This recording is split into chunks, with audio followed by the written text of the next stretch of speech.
भाई सतीदास जी, भाई मतीदास जी और भाई दयाला जी, जिन्होंने सदगुरुओं के पथ पे चलते हुए उनकी शिक्षा ग्रहण करके उसी मार्ग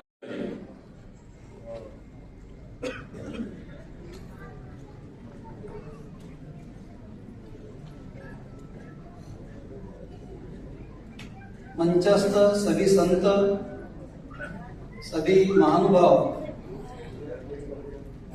कार्यक्रम के लिए आए हुए सभी गुरुद्वाराओं के प्रमुख तथा माता बहनें, हम जो विषय लेकर चल रहे हैं, हिंदवी चादर गुरु तेग बहादुर जी का 350वां शहीदी वर्ष हमको मनाना है। हमें जन जागरण करना है, प्रचार प्रसार करना है और गुरु जी ने शहादत क्यों दी, कारण क्या था कि पूरे भारतवर्ष में सभी समाज को, पूरे राष्ट्र को एक ही ऐसा नाम था जो जिसको लगता था कि हमारी रक्षा कर सकते हैं, मानवता की रक्षा कर सकते हैं। ऐसा कौन है? तो वे है गुरु तेग बहादुर जी। समाज संकट में था, देश संकट में था, आलमगीर औरंगजेब का फरमान निकल चुका था कि सबको इस्लाम स्वीकार करना है, सबके धर्म बदलना है, तो धर्म की रक्षा कौन करेगा, राष्ट्र की रक्षा कौन करेगा? तो कश्मीर के पंडित भी गुरु तेग बहादुर जी को मिलने के लिए आते हैं कि हमारी रक्षा कीजिए।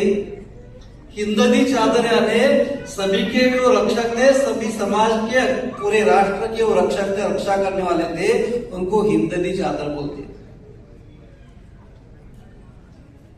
दूसरा कोई चारा नहीं, गुरु तेग बहादुर जी हमें बचा सकते हैं। चिंता थी कि इसका सामना कैसे करना, क्योंकि आलमगीर औरंगजेब कोई सामान्य नहीं था।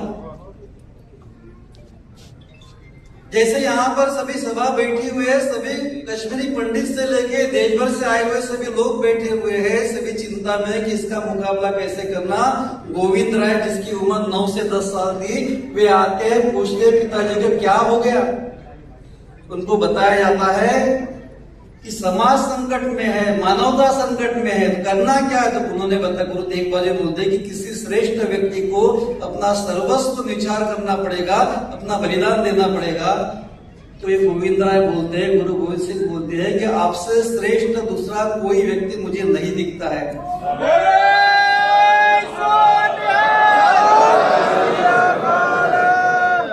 प्रेरणा कौन देता है? 9 साल के गोविंद राय, जिनके 3 पीढ़ियां समाज के, मानवता के, सब जो शहादत हुई है ना, मैंने पहले बताया कि समाज को यह पता ही नहीं है। कारण क्या है? आज तक इतिहास में हमको यह पढ़ाया ही नहीं गया। सिख समाज में पता है, परंतु गुरु हमको पूरी परंपरा का पता है। गुरु नानक देव पता है, गुरु गोविंद सिंह पता है, 4 शहजादे पता है। मैंने अभी एक सुबह उदाहरण दिया कि नागपुर के कार्यक्रम में अभी आरएसएस का एक बड़ा कार्यक्रम हुआ था। पूजनीय सरसंघ चालक जी ने अपना भाषण प्रारंभ में किया। उन्होंने भी इतना बड़ा, पूरे विश्व का सबसे बड़ा संगठन, उसके प्रमुख भाषण की शुरुआत करते हैं, तब बोलते हैं कि यह हिंदवी चादर गुरु तेग बहादुर जी के शहीदी का 350वां वर्ष है।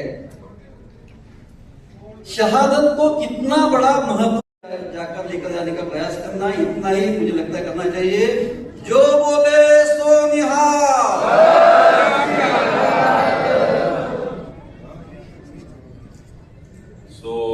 ये थे हमारे सम्माननीय महेंद्र रायचूरा जी, जो पिछले 6 से 8 महीने के समय से हमारे साथ में ही प्रचार का भी काम कर रहे हैं, अलग अलग क्षेत्रों में जाकर के। अब मैं निवेदन करूंगा हमारे राज्य स्तरीय समिति के निमंत्रक और कार्य अध्यक्ष महाराष्ट्र राज्य पंजाबी साहित्य अकेडमी सरदार मलकीत सिंह जी बल कि वो आप के साथ में अपने विचार साझे करेंगे। बेनती एक और प्रवान करो, जिन्होंने जगह ग्राउंड फ्लोर दे उत्ते नहीं प्राप्त हो रही, वो फर्स्ट फ्लोर दे उत्ते भी जाके साथ सकते हैं। वाहिगुरु जी का खालसा, वाहिगुरु जी की फतेह।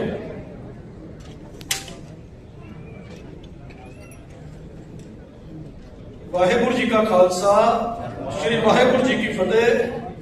माननीय मंच, उपस्थित गणमान्य अतिथिगण, संत महापुरुष जी और मेरे प्रिय भराओ ते भैनों, पूरे प्रदेश तो पूरे महाराष्ट्र चो बहुत ही साडे गुरुद्वारा साहब दे प्रबंधक कमेटी दे मैंबर, मेरिया भैनावां, मेरिया मातावां,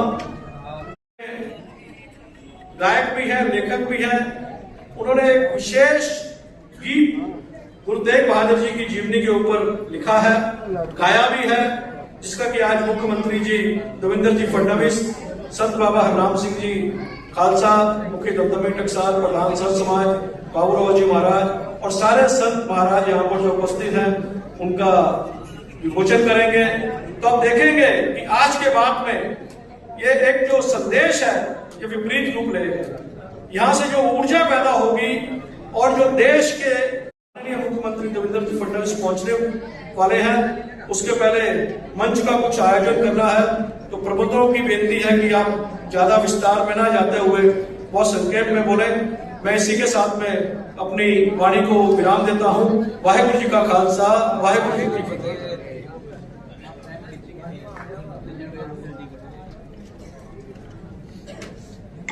वाहेगुरु जी का खालसा, वाहेगुरु जी की फतेह। संगत जी, 5 ਤੋਂ 10 ਮਿੰਟ ਦਾ ਡਿਲੇ ਹੈ ਪ੍ਰੋਗਰਾਮ ਦੇ ਵਿੱਚ। ਹੁਣੇ ਜਾਣਕਾਰੀ ਆਈ ਹੈ ਸੀਐਮ ਸਾਹਿਬ ਦੇ ਪਹੁੰਚਣ ਦੇ ਵਿੱਚ 10 ਮਿੰਟ ਦਾ ਡਿਲੇ ਹੈ।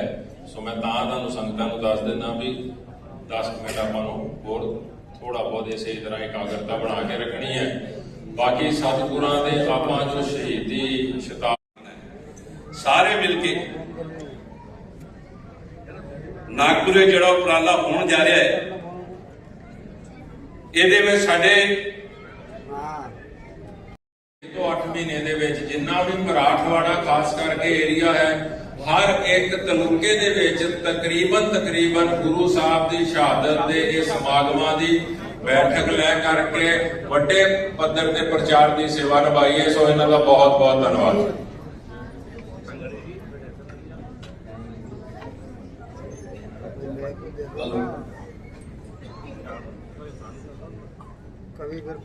उपस्थित आदरणीय मंच, उपस्थित सब महानुभाव तथा सब बहने, हमारे माता जी, गुरु तेग बहादुर सिंह साहब 350वीं शहीदी समारोह कार्यक्रम में उपस्थित आज जो सब अपन यहाँ बैठे हैं, आज के विषय में माननीय रामेश्वर जी नाइक साहब, माननीय महेंद्र जी रायचुरा साहब, इनके भाषण में इन्होंने सब बताया कि 350वीं शहीदी समागम आज तक सिर्फ सिख धर्म में बंजारा, लबाना, मुआ, ये 5 समाज मिलकर पूरे देश में ये कार्यक्रम का आयोजन किया है। और ये कार्यक्रम में, ये समारोह में केंद्र सरकार तथा महाराष्ट्र सरकार की भी भूमिका, ये कार्यक्रम मनाने के लिए उन्होंने एक राज्य स्तरीय भी समिति बनाई है। और किस लिए 350 साल पहले गुरु तेग बहादुर सिंह साहब जब शहीद हुए, तो शहीद होने के बाद में उनका जो अंतिम संस्कार किया था वो हमारे बंजारा समाज के लकीशा बंजारा ने अंतिम संस्कार किया, मक्कनशाह बंजारा ने उनका अंतिम संस्कार किया, मुआल समाज ने भाई सती बाबा और मती बाबा, ये इन्होंने उनके साथ शहीद हुए। और इसलिए ये 5 समाज मिलकर जो बना रहे हैं, ये कार्यक्रम जो आयोजन किया है, तो गुरु तेग बहादुर सिंह साहब इन्होंने केवल क्या करना चाहिए, भौराव पाटिल महाराष्ट्र के एक बहुत बड़े समाज सेवक होके गए, उनका एक प्रसिद्ध सेंटेंस था, मैं बार बार बताता हूं। वो सेंटेंस है, वाक्य ऐसा था कि अपन जमीन में अनाज अगर पेरेंगे, वहां से जो अपने को पीक मिलेगा, जो अनाज मिलेगा, वो 1 साल तक मिलेगा।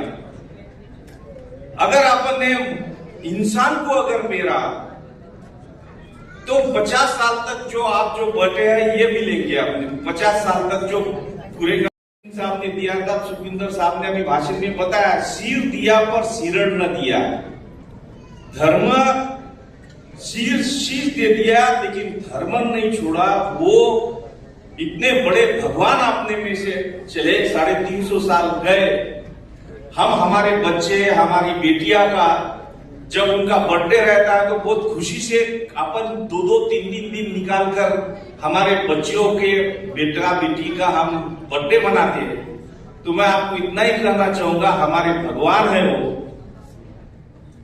हमारे भगवान है। वो भगवान का कार्यक्रम कितना अच्छा रहना चाहिए, ये अपेक्षा लेकर आपसे सबको मैं विनती करूंगा कि ये कार्यक्रम बहुत ही अच्छी तरह से आप सब मनाए। हमारा भी उसमें योगदान रहेगा। इतना बोलता हूँ और मेरे 2 शब्द बंद करता हूँ। जय शिवालाल।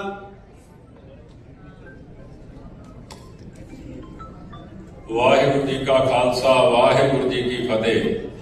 गुरु प्यारी साध संगत जी, कई बारी बेनती मैं कर दिना हुन्ना स्टेजां तो भी जदों फतेह आपां बुलाईए ना एक दूजे नूं ते गजमी होनी चाहिए है, पता लगना चाहिए भी सिख आके कोई प्रोग्राम कर रहे ने।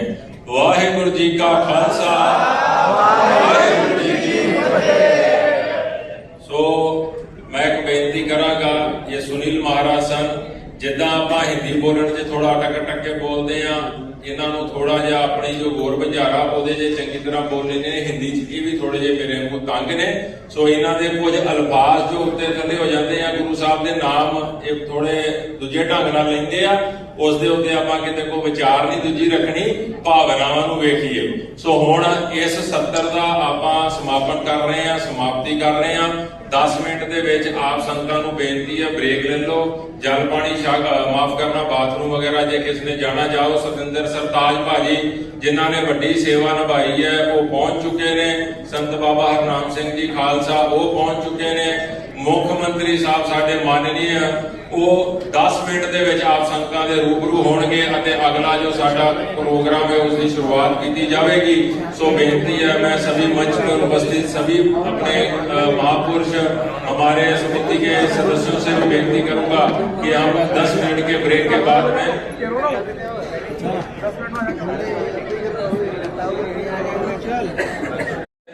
महापुरुष साडे समिति के सदस्यों को बेनती है भी प्रोटोकॉल के हिसाब के नाल सानू चलना पैंदा है। माननीय मुख्यमंत्री जी 5 ਤੋਂ 10 मिनटां दे विच इत्थे पहुंच रहे ने। सतिंदर सरताज जी, बाबा जी सारे ही पहुंच रहे ने। सो संगतां नूं